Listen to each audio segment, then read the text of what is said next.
వేసంగులు వేయడానికి మళ్ళీ నార్లు పోస్తున్నారండి. ఇవ్వండి ఆల్రెడీ పోసారు, చూసారా ఎంత చక్కగా మొలిచాయో వడ్లు అయితే. ఎంతమందో తెలియదు, చాలా ఉన్నాయి అన్నమాట. చాలామంది పోసినట్టున్నారు, మాదైతే కాదండి. ఇవ్వండి నేను గేదెలు మేపడానికి అనేసి వచ్చాను. మళ్ళీ ఇందులో దిగుతాయి, అందుకే ఇక్కడ నిల్చున్నాను అనమాట గెట్ట మీద. చూసరికి మీతో ఒకసారి షేర్ చేసుకుందాం అన్నట్టు వీడియో అయితే తీస్తున్నాను.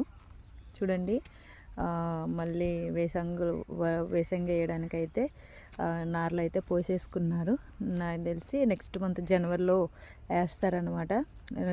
జనవరి ఎండింగ్ కల్లా మళ్ళీ నాట్లు వేయడం స్టార్ట్ చేస్తారు. ఇక్కడ ఎవరి ఒడ్లు అయితే ఆరబెట్టారండి. ఇదిగోండి ఇంకా ఆరబెట్టే దగ్గరే ఉన్నారనమాట, ఎందుకంటే బాగా తడిచినాయి కదా వర్షానికి, మొన్న పడ్డ వర్షాలకి. సో మరిన్ని వీడియోస్ కోసం మన ఛానల్ సబ్స్క్రైబ్ చేయండి.